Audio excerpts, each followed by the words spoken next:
Welcome back to the new and experienced investor podcast. I am one of your hosts, Alex Barnett. And I am Joe Holmes, the experienced one. That's right. Today, I'm pretty excited because we're talking about something really cool. California announced a recent program to where they are dedicating $300 million to first-time homeowners, and they're going to be paying for people's down payments. So that means, first-time home buyers, they can go out there, they can get their down payment covered. It sounds like a really good program. Hold on. Okay. What? It lasted 3 weeks. That was it. The money was gone in 3 weeks. No, they just announced it. It must have been. It's gone. Oh, It's gone. okay. I talked to a lender the other day. I actually received an offer with this program, and I was doing my due diligence, and I checked with the lender, and he said it was there, ready to go. I had an additional offer come in, which was a cash offer. Obviously, we accepted the cash. 2 weeks later, we closed. I followed back up with that lender, just curious. He said, yeah, it was gone in 3 weeks. And it upset a lot of buyers. There's a lot of buyers that were counting on that program, and it just did not come through. Wow. I feel like I just heard about it, but that makes sense for California. Yeah. We're quick to spend. Absolutely. Yeah. So, maybe you can unpack a little bit sort of the program, what it was, supposed to accomplish and how it worked. Well, it was to help buyers with their 20% down payment. And the $300 million was to pay your 20% down. And basically at the end of the day, what you're looking at is 100% financing, because you would get an 80% loan. This program would help you with the 20%. So you're buying a property with no money down. But the kicker with this program was that when you went to sell it, the government would participate in the increase in the value of the home. So if the value increased, whatever, 100%, the government wanted 20% of that on top of the 20% that they bought you. But if you're putting nothing down, then those type of deals are very attractive to people who don't have money down. So yeah, that's what it was. But it was like you blinked and you lost it. It was that quick.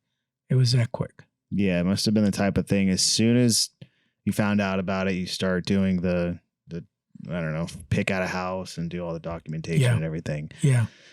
Wowzers. I mean, can you still get foreclosed on in those sort of situations? Sure, absolutely. Oh.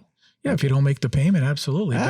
But you're guaranteed equity when you buy it because the 20% down is provided by the government. That's not something that they want you to pay back right away. So you've got 20% built in, and then the government's just hoping that when you go to sell it, that there's enough there to pay them back, plus make a little bit of profit for themselves through this program, so that if it was an actual program, that was backed by a lot more money than that, and 300,000 or 300 million sounds like a lot of money, but not here in California. Yeah. I mean, that goes quick.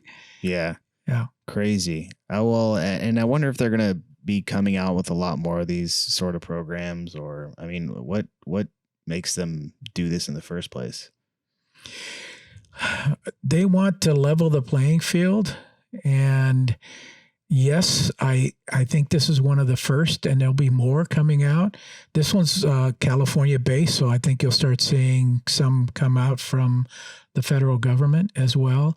And maybe the banks are going to, jump back in and be bad like they were in 2008 and before. And again, doing 100% financing, warm body loans. You have to remember the banks are in the business of making money through mortgages. And if they don't, write mortgages because they're at 6 and 7% right now, they're not making any money on that. So they have to come up with creative ideas.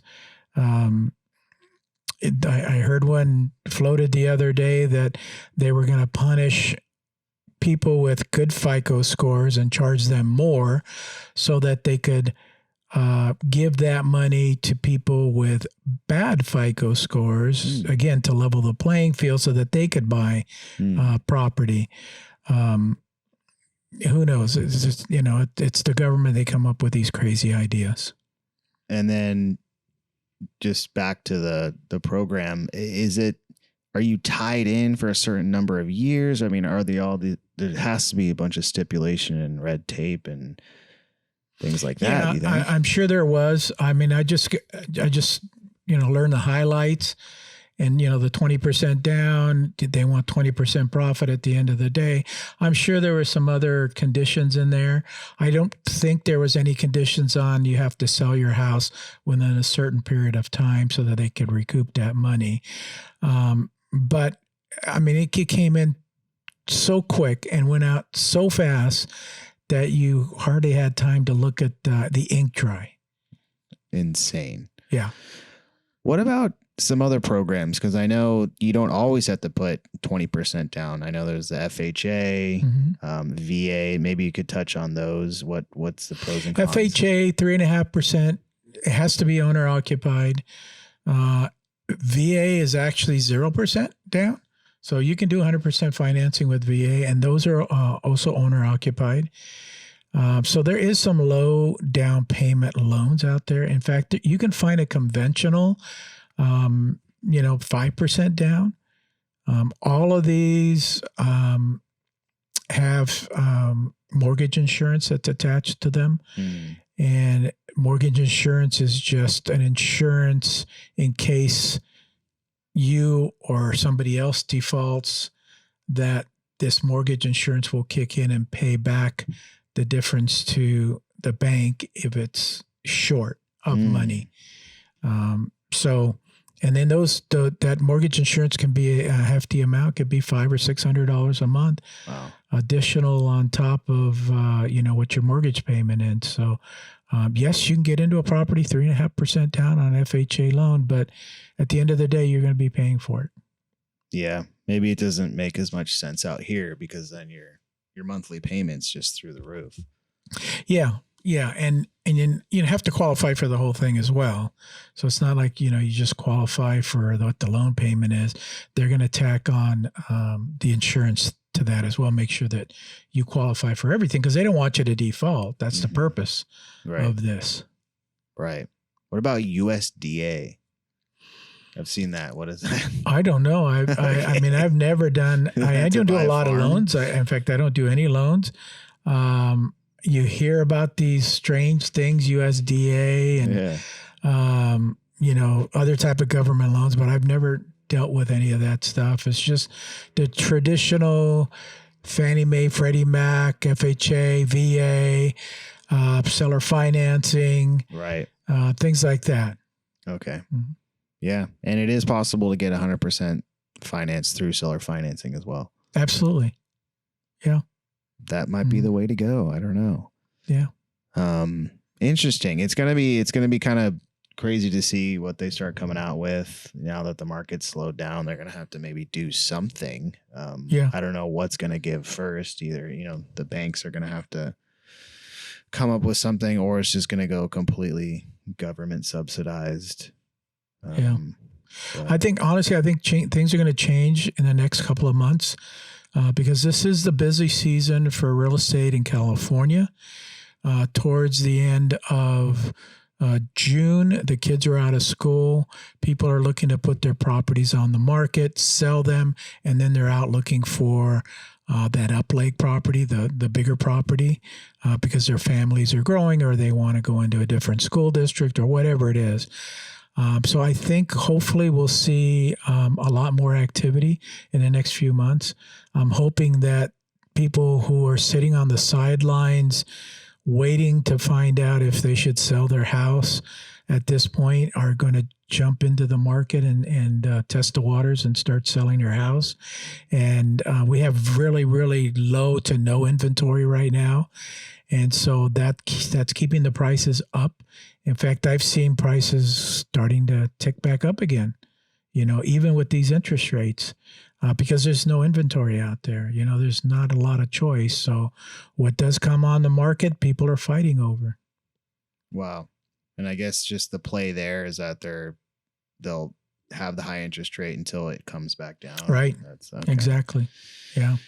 Yeah, I guess if you have it and you're itching to move or whatever you're planning to do. Yeah, maybe. I mean, you've gone from 2 kids to 3 kids, and you have 2-bedroom house. It's time to Bunk beds. Yeah, Bunk beds. Why? What happened the days you put everyone in the one bedroom? Yeah, that doesn't work anymore. No, that doesn't work.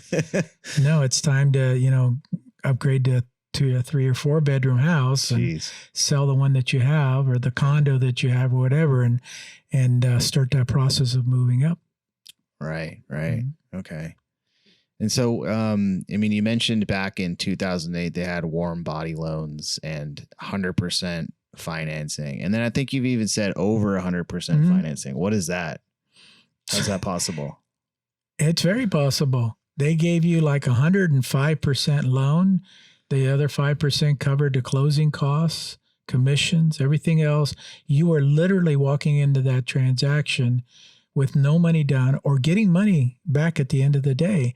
I mean, you couldn't blame people, when somebody comes in, you sit down and you go, hey, you know what, I can get you no money down on this property. In fact, if we do this other program, I'll get you some money back.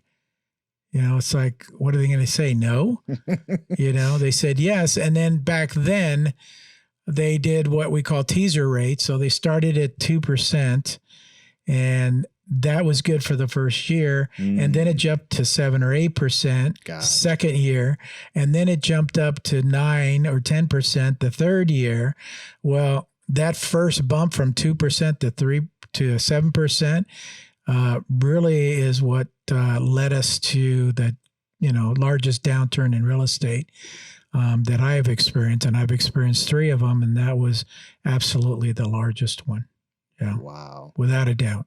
And so I'm wondering, like you're saying, you're going into the office, they're presenting you with these sort of loans, and are they letting you know that it's going to go up to 7 or 8%, or do you think they're just saying, hey, you're just going to be paying, $800 for the first, or what's that like? I mean, how come so many people fell for it? Everything is done in writing, right. And if you've ever gotten a loan, you'll know that it's a very small print.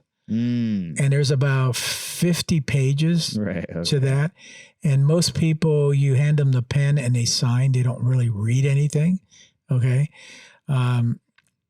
So, I guess that's where a little bit of ethics comes in. So if you're ethical, what's that? That means you're going to tell somebody the truth about what's going on before you give them the pen. Gotcha. Alex, we're going to start you out at 2%, but sounds good. We're going to go up to 7 or 8%. Okay. What was that? Yeah, we're 2%. 2%. But we're really going to go to 7 or 8%. 2%. Okay. Because if my job is, if I'm a lender, to do loans, right? And that's the way I make a commission. So I'm pushing these loans out as quick as, somebody will sign on a dotted line, So read everything. Okay. Either that or have somebody sit down with you that you trust, that is ethical, to explain to you everything that's going on. Those people are hard to find. Oh, yeah. So you got to do it yourself. Yeah. Yeah. Got to do it yourself. Trust yourself. And if you don't, reach out to somebody. There's trustworthy people out there. There is. Definitely. You'll find them. Yeah.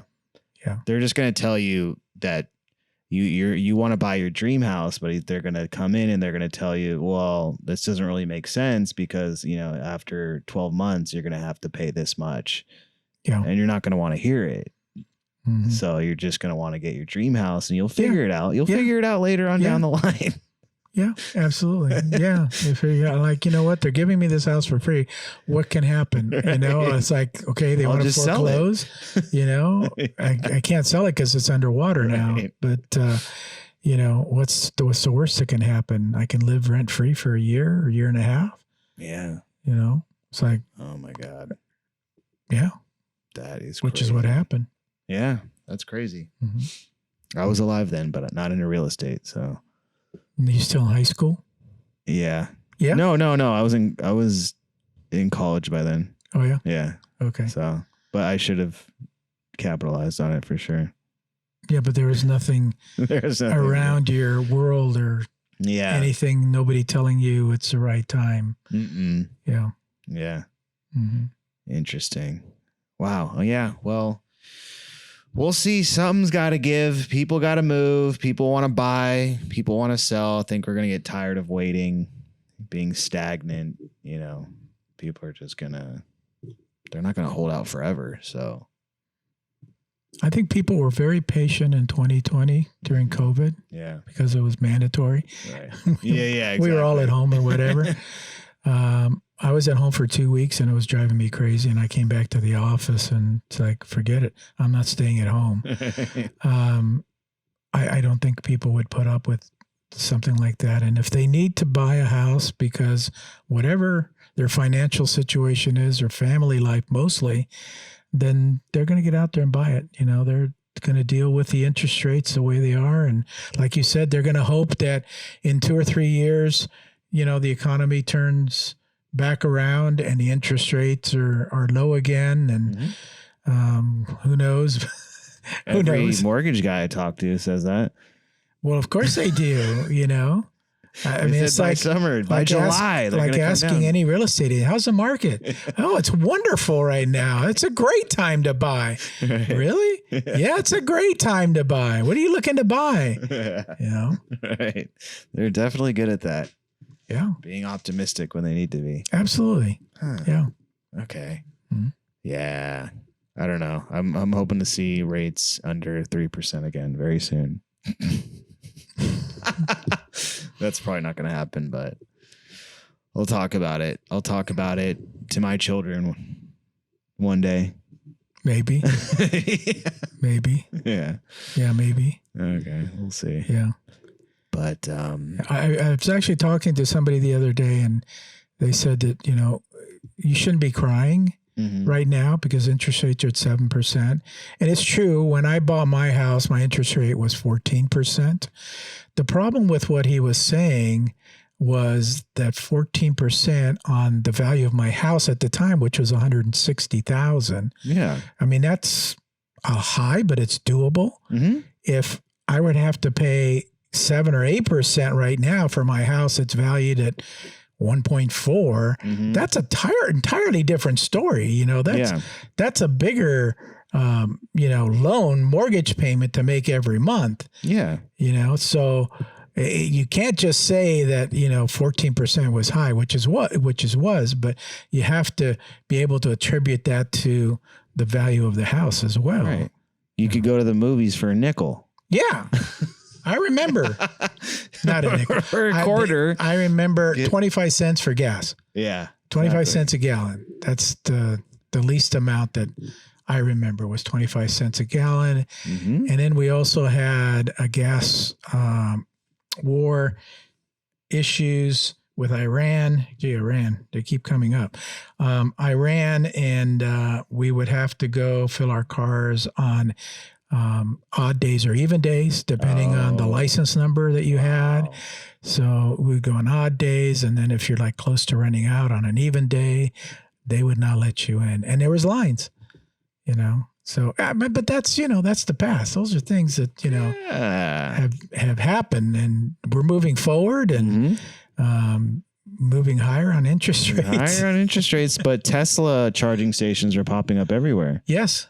So there you go. They are. Yeah. That's how the world balances itself out. In fact, I got an email today that if you buy, because I have Tesla, so I get emails from them all the time. If you buy a brand new S, which is what I have, or an X, they'll give you unlimited charging again for the life of the car, which is what I have in my car because I bought it 2017 and that's what it came with it. But now they're back to it again. It's like, whoa, That's cool. That's awesome. You know, buy a Tesla and just use a supercharging station. You don't have to pay anything.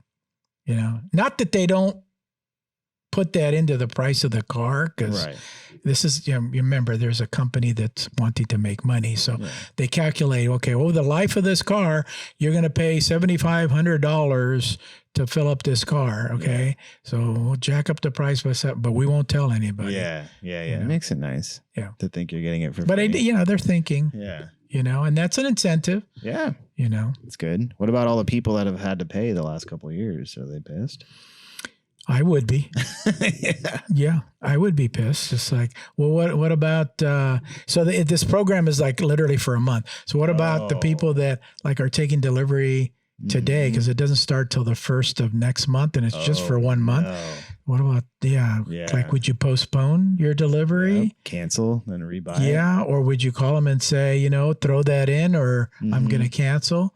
Or like you said, cancel and then rebuy. Yeah. But then you don't know if you can get another car delivered because if you cancel, they're going to give that car to somebody else. Right. They're going to put you back at the back of the line. Ooh. But wow, it's interesting. Yeah. It really is. It's interesting. When are you getting your Cybertruck? Oh my gosh. Well, I'm just waiting for them to, you know, say we're producing the Cybertruck. Because I'm in line. There you go. Okay. Nice. And I signed up literally the first day. The event day, that's when I signed up. Nice. So there's 1.5 million people that have signed up, put down $100. So imagine how much that money is sitting there in Tesla's account.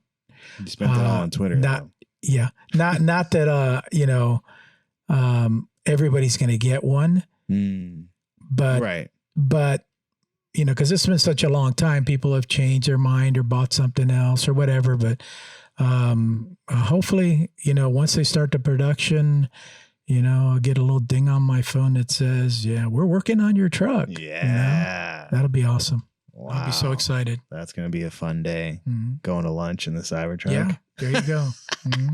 Then what do you do with the old red? Well, see, like I said, that's a great question. Cause, I've got unlimited charging on that. You know, for the life of the car, I don't know if I even want to get rid of it. Yeah. You know, that's going to be a tough decision. Yeah, I don't know. I don't know what I'm going to do with it at this point. You know, put it in the garage because Cybertruck's not going to fit in my garage. You know, so just leave the other car in there, you know, for whatever reason. You know, maybe use that one. I don't know. Yeah. I don't know what I'm going to do. Yeah. You know, I was just saying, leave that one in there and use it, you know, to go back and forth to work. But hell no, I want to be seen in the Cybertruck, don't you think? Yeah. I want to be seen in that as much as I can. Hell yeah. You know? Yeah, it's going to be like a new toy. Yeah, absolutely. Amazing. Oh my gosh. Fun times ahead, folks. Fun times ahead. I hope so. Well, if you guys were here in Orange County, you saw our presentation at Joe's Meetup. You kindly invited me to come talk about a deal that we had. It was fun. It was very fun. And I was halfway while people were asking me questions, just like, what am I doing up here answering these questions right now? Like, you started a little bit nervous and then we calmed you down. Yeah. And once you got into it, it was like you were on a roll. Yeah. And then, yes, we were both speaking, but at the end, everybody came up to speak with you. It's like fun. They didn't want to talk to me. They wanted to talk to you. Well, they talk to you every week. So. Yeah, I guess. But anyway, they want to talk to you. So you became famous that's cool. For the day. And yes, we did have fun. That was a good event. Yep. And we'll be doing some more this next ones at Gamecraft here in El Toro, Lake Forest area. Laguna Hills. So how can they find out about the meetup if they're in Orange County? You can go on meetup.com and Orange County Real Estate Investors and find that, and you'll find the meetup at GameStop or Gamecraft. This is a really, really big place. Normally for my meetups, I get 60 to 70 people show up. this place can hold 2 or 3 times that. So if you're interested in coming, please come down and then let's talk real estate. Let's do it, folks. If you haven't already, please subscribe to the podcast, leave a review, and follow us both on YouTube and Instagram and everywhere you can find us. So we will see you on the next one, unless you have anything else to add. No, I'm good. Thank you. See you on the next one. Bye.